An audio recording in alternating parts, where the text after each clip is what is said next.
Hey there, my name is Mr. Moody. I teach AVID here at Creekside Middle School, and the sixth grade language arts teachers have asked me to share a little bit of a personal story to help you guys better understand one of the characters in a book that you're reading this quarter. The book that you'll be reading, if you haven't started yet, is called Out of My Mind. I've read the book, excellent book. And it follows the story of a girl who has a condition called cerebral palsy. And my oldest daughter, Charlotte, also has cerebral palsy.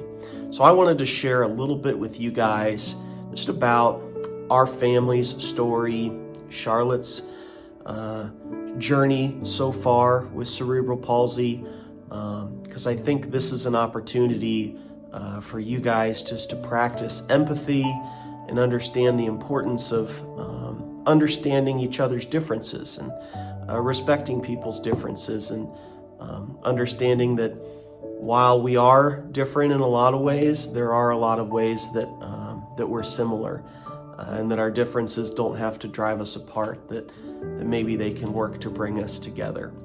So I want to share first about her birth, my daughter's birth. She was born in 2001 in the springtime. 2021 in the springtime. And soon after she was born, she started experiencing seizures.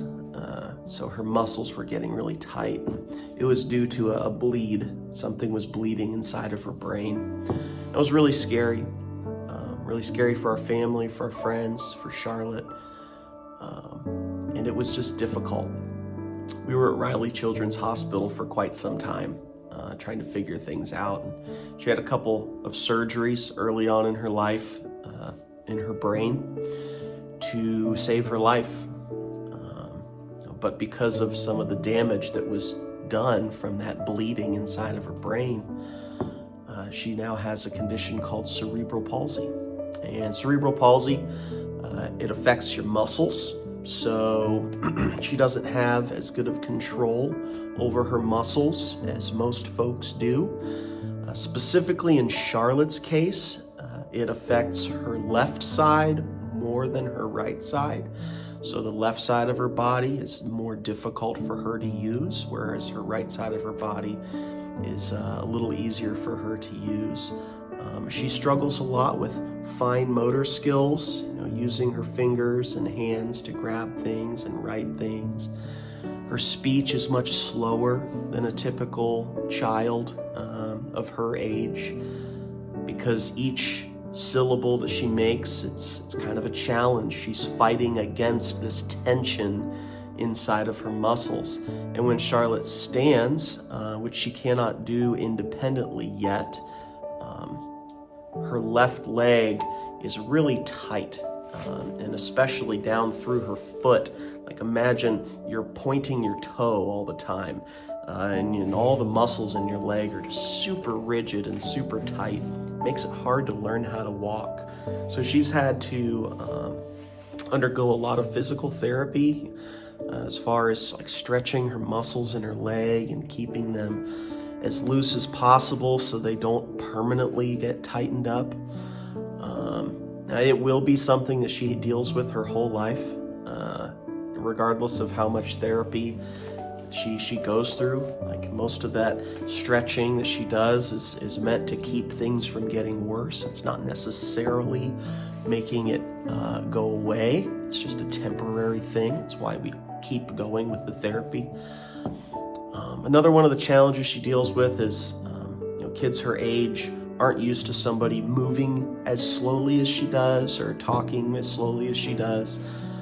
And it's hard for her to communicate and interact with her peers.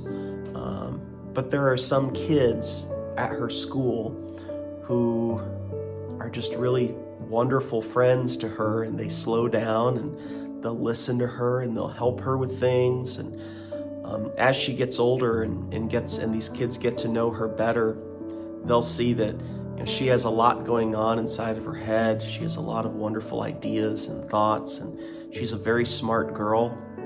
Just like the character you're reading you're going to meet in the story of the book that you're reading, Out of My Mind. Very intelligent, but it's hard for her to express that because of her physical limitations. So my daughter Charlotte's cerebral palsy does look different from the character Melody in Out of My Mind. Melody's cerebral palsy is more severe, and it affects her whole body in a more severe way.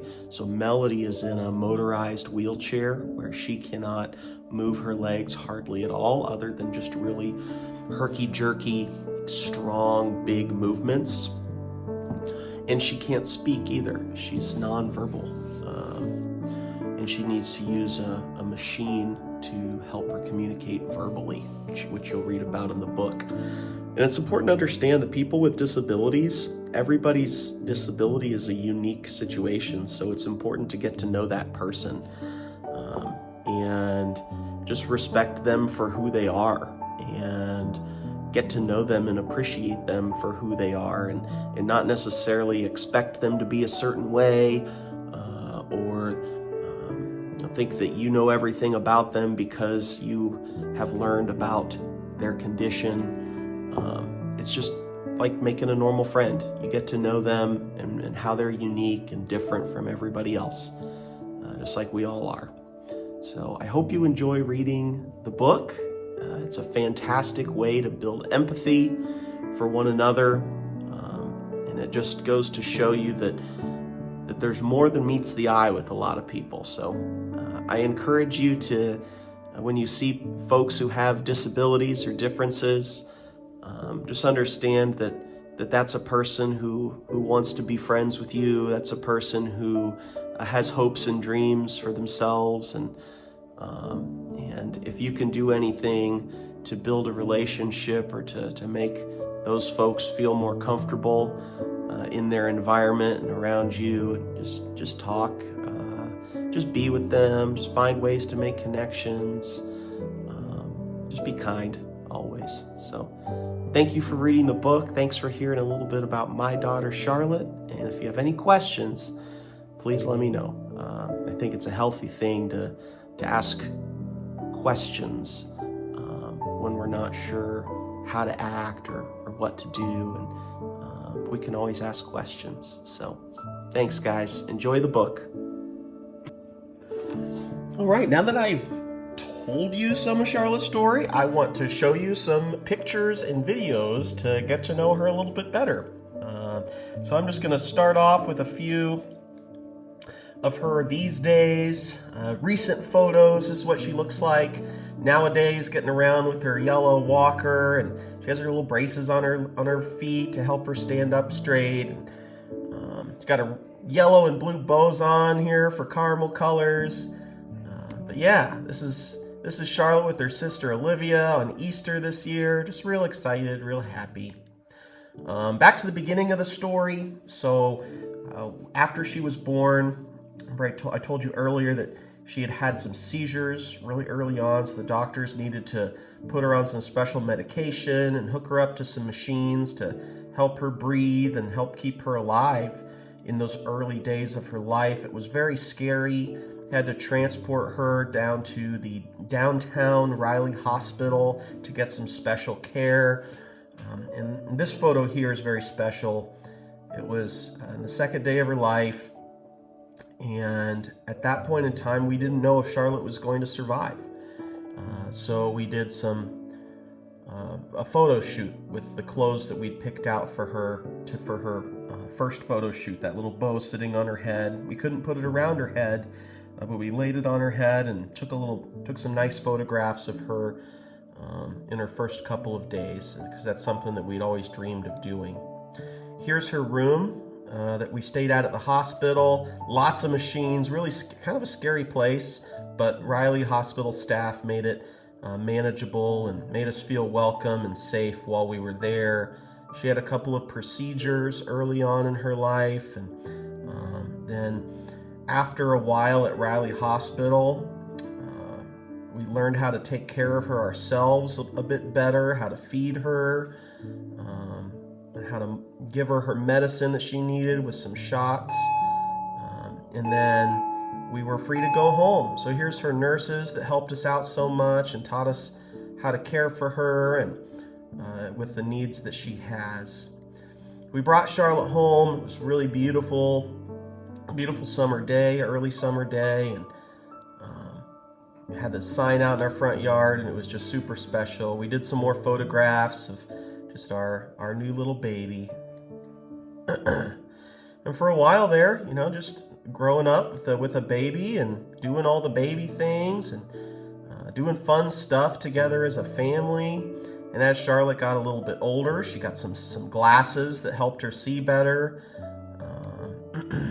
Here's her at her first birthday eating some cake, playing some music with her dad, standing up with her mom. This little video is of one of her first milestones, physical development milestones. So while most kids are standing around their first birthday and learning to take their first steps, Charlotte was learning how to sit up straight for the first time, just sitting up on her own, which is a really big deal. So let's watch. Good job. Oh my goodness. Look at you. Oh, that's how we're crushing it. Yeah, we're crushing so it. Good. Sitting up tall. We're doing so good, baby girl. Really good job. And here's her playing piano for the first time. She's using some special equipment to keep her body standing up straight. It's called a stander.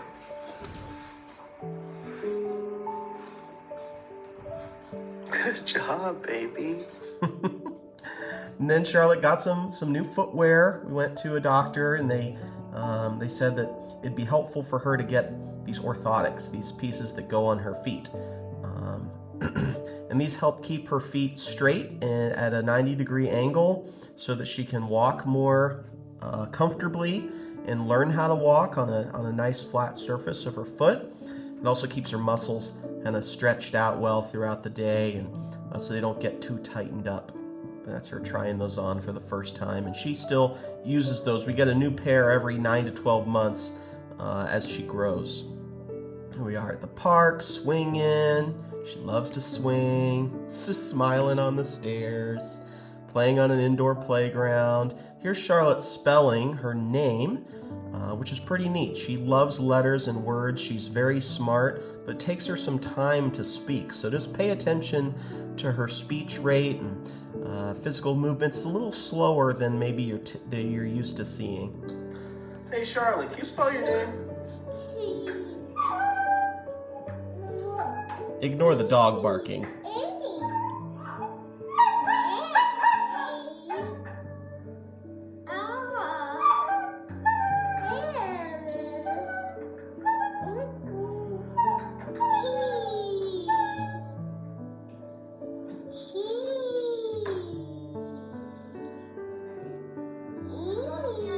What does that spell, honey? Charlotte, she did such a good job. Reading a book, she loves to read books. This is us getting ready to go to a daddy-daughter dance. She's all geared up in her pretty pink dress. Over at the park, playing together, swinging together at the park, eating a cheeseburger. A video I'll show you of our family. And, you know, Charlotte, how's your burger? families with kids with disabilities or special needs, they live their lives just like any other family, going to restaurants, hanging out, eating good food. Yeah, dip them in our sour cream. Dip them in the sour cream, honey. Oh yeah.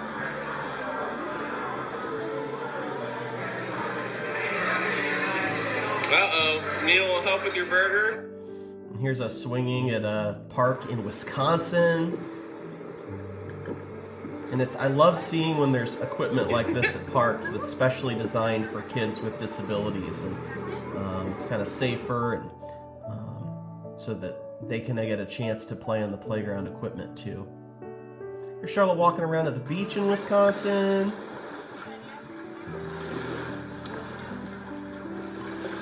Being out in nature, even though it's difficult, you know, with the physical movement, getting our feet in the water and feet in the sand, it's really important. Kids say, go out and touch grass. You know, that's what we do. We try to get out in nature as much as we can, even though it's a little bit challenging. And Charlotte needs some help, you know, standing up and walking through the waves. But she does a great job. Here we are on the first day of school this year. Hey, at Cherry Tree. Walking in. Yay! Good job, honey. With Dad at the park, we went on a little field trip together. Here's Charlotte's new piano skills. She's banging along on the keys, getting a little bigger. She can sit up at the piano by herself now and starting to learn how this all works. Here's Charlotte doing a puzzle at home. And for her, with cerebral palsy, it's difficult to do things like puzzles. So it takes a little bit more time. Yay! All right, now here's where we're looking. So we've got the deer and the star, the bunny and the We just have to slow down and take our time and figure it out. Charlotte doing some exercising in her classroom, practicing walking on a balance beam. Good job, honey. Doing some coloring. So she'll use this big marker, Wow, look, you hit each dot. a dot marker. That's amazing. She'll color in all the dots on the cat. Color in all the dots on the cat, one by one, and she'll count them all up as she goes. Look at the dots. And whereas some kiddos her age are drawing letters with pencils or crayons, using a pencil or a crayon is really hard for her to do with her hands. So she's getting used to that motion right now, and has a whole group of therapists who work with her on this stuff pretty regularly. It's not easy, and it takes work at it day in and day out, week in and week out to keep making good progress. And she's a really hard worker. Here's Charlotte on her birthday. This is her 4th birthday, dressed up as Abby Cadabby from Sesame Street, wearing her birthday girl shirt at school. And this next video I want to show you is a really special one. So just in the last month, Charlotte took her first independent steps. And it's only 4 or 5 little steps, but it's a really big deal that she's getting closer to walking on her own. Go, we go. Ready? Let's go. Come on.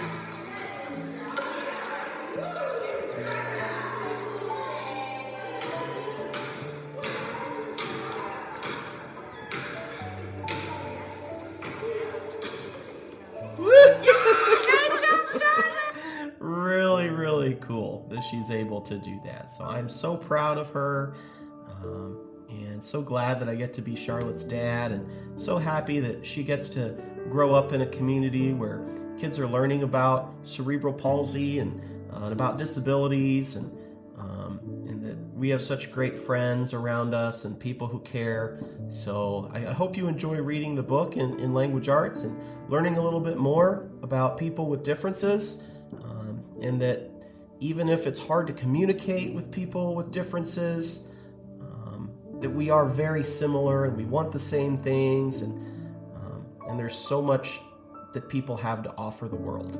So thanks for reading the book. Thanks for spending some time learning from me today. Bye.